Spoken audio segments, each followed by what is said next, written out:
জগন্নাথ প্রিয়া, হ্যাঁ বলো। সাধারণত পঞ্জিকাতে লেখা একাদশীর দিনে ইসকন এবং বৈষ্ণবেরা একাদশী ব্রত পালন না করে পরের দিনে পালন করে কেন? খুব ভালো প্রশ্ন করেছো, কারণ এরকম প্রশ্ন আমাকে অনেকেই করে। ইভেন একাদশী নিয়ে খুবই বেশি দ্বিধাদ্বন্দ্ব পড়ে যায় সাধারণ ভক্তরা, যারা বিশেষ করে এই যে নর্মাল এই পঞ্জিকাটা দেখে আপনারা একাদশী করেন, তারা তো দেখেন যে একাদশী কবে লাগছে, তো বুধবারে যদি লাগে তাহলে আমি বুধবারেই করব। আবার কেউ দেখছেন মঙ্গলবারে লাগছে, তাহলে আমি মঙ্গলবারেই করব। আবার স্থানকাল পাত্র ভেদের সময় ভেদাভেদ হয়, তো ম্যাক্সিমাম মানুষ কিন্তু এই পঞ্জিকাটাই ব্যবহার করে। তো পঞ্জিকায় দেখা যায় যে নর্মালি যে একাদশীটা লাগে সেই সবটা খালি উল্লেখ করা থাকে যে এই কয়টায় লেগেছে, এই কয়টায় ছাড়বে। তো সাধারণ মানুষরা ওটাকেই একাদশী ব্রত বা ওইটাকেই পালন শ্রেয় মনে করে তারা ওই দিনটা পালন করে। কিন্তু প্রকৃতপক্ষে একাদশীর কিছু তিথি নক্ষত্র আছে। ঠিক যেরকম আমাদের একটা বিবাহ ঠিক করতে গেলে তার যেরকম লগ্ন সময় সবকিছু বিবেচনা করতে হয়, ঠিক সেরকম ভাবে প্রত্যেকটা ব্রত করার সময়ও তার কিন্তু লগ্ন এবং সময় দিনক্ষণ সবকিছু মানতে হবে।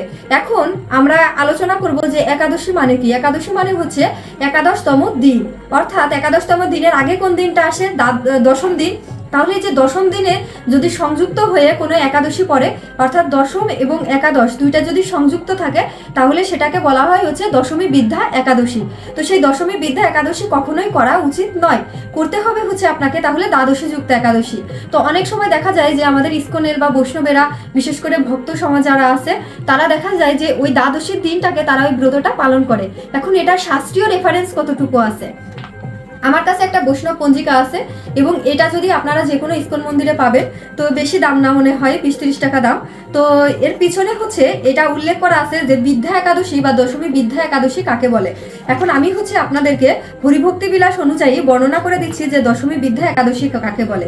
একাদশীতে সূর্যোদয়ের পূর্বে বা সূর্যোদয় কালে 1 ঘন্টা 36 মিনিটের মধ্যে যদি দশমী স্পর্শ করে, তাহলে তাকে দশমী বিদ্যা একাদশী বলে। অর্থাৎ সেই একাদশী কখনোই করা যাবে না। এখন তাহলে সেই একাদশী কেন করা যাবে না? কারণ এই সেম একাদশী গান্ধারী পালন করেছিল, যার কারণে তার শতপুত্র ক্ষয় হয়েছিল, এবং এই একাদশী আসুরিক একাদশী হিসেবে প্রতিপন্ন হয়। এবং এই ব্রত পালন করলে আপনার মঙ্গল না হয়ে অমঙ্গল বেশি হবে, এবং আপনার যে ক্ষতি হবে, এবং সাংসারিক বা আপনার সন্তান পুত্র সব দিক থেকেই আপনার কিন্তু এটা খারাপ হবে। অর্থাৎ এখানে আমি একটা এক্সাম্পল দিতে পারি যে মহাদেবের পূজা কিন্তু শ্রী রামচন্দ্র নিজে করেছিলেন, আবার সেই মহাদেবের পূজা কিন্তু রাবণও করেছিলেন। তো রাবণ ধ্বংস হয়ে গিয়েছিল আর শ্রী রামচন্দ্র কি হয়েছিল? বিজয় হয়েছিল।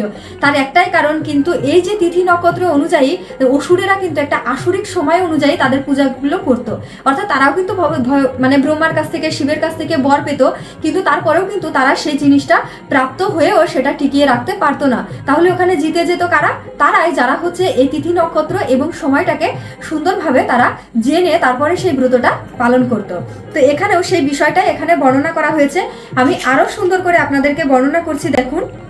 হরিভক্তি বিলাস ধৃত গরুর পুরাণ এবং শিব রহস্য বচনে বলা হয়েছে, হে দ্বিজ, সূর্যোদয়ের পূর্বে 2 মুহূর্ত, এক মুহূর্ত সমান হচ্ছে 48 মিনিট, তাহলে 2 মুহূর্ত সমান হচ্ছে 96 মিনিট। এই 96 মিনিটের মধ্যে একাদশী থাকলে তাকে সম্পূর্ণ একাদশী বলে। এই দিনেই উপবাস করা বিদেহ। এবং ভবিষ্যৎ পুরাণে বর্ণনা করা হয়েছে যে অরুণোদয়ের সময় যদি দশমী বিদ্যা একাদশী উপস্থিত হয়, অর্থাৎ ওই সময়ের ভিতরে যদি দশমী বিদ্যা হয়ে যায়, অর্থাৎ একাদশী যেদিন লেগেছে ওই দিন আবার দশমীও ছিল, অর্থাৎ দুইটা একই দিনে কেটেছে, তাহলে সেই সময়টা যদি উপস্থিত হয় তাহলে দ্বাদশীতে উপবাস করবে এবং ত্রয়োদশীতে পালন করবে, সেটাই শ্রেষ্ঠ। এটাও কিন্তু ভবিষ্যৎ পুরাণে বর্ণনা করা হয়েছে।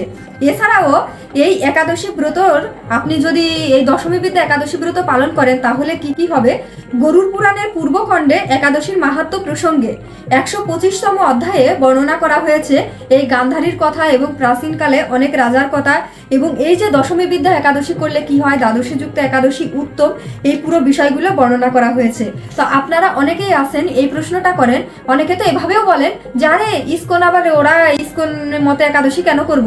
পঞ্জিকায় যেটা লেখা আছে সেটাই আমরা পালন করব। এই যে এরকম নর্মাল পঞ্জিকা, তো এই যে পঞ্জিকায় যেটা লেখা আছে সেটাই করব, কেন ইসকন মতে করতে যাব?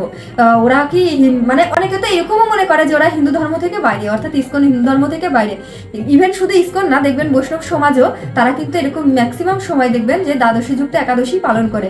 আর যে একাদশীগুলো শুদ্ধ থাকে, অর্থাৎ কোনো দশমী বিদ্যা থাকে না, সেই একাদশীগুলো কিন্তু আমরা পালন করি। তো এই প্রশ্নটা আমাকে অনেকেই করেছেন, আমার কাছে 2টা পঞ্জিকায় আছে। এই যে তো অনেকেই আমাকে করেছেন যে মাতাজি কেন আপনারা সবসময় পরের দিন একাদশী থাকেন, পঞ্জিকায় তো আগের দিন লেখা থাকে। তো এই যে এই তিথি নক্ষত্র বিচার করে বৈষ্ণবরা তারা ব্রত করে, ঠিক আছে। তো এই কারণে আগের দিন একাদশী থাকলেও ওই দিন যদি দশমী বিদ্ধ হয় বা দশমী যুক্ত হয় তাহলে সেটা বৈষ্ণবেরা করে না বা ইস্কন করে না।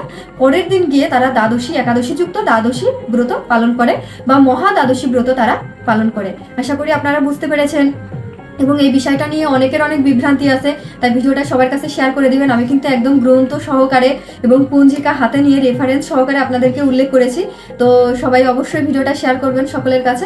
ধন্যবাদ সবাইকে। আর কোনো প্রশ্ন থাকলে অবশ্যই কমেন্ট করতে পারেন, আমি চেষ্টা করবো উত্তর দেওয়ার। হরে কৃষ্ণ।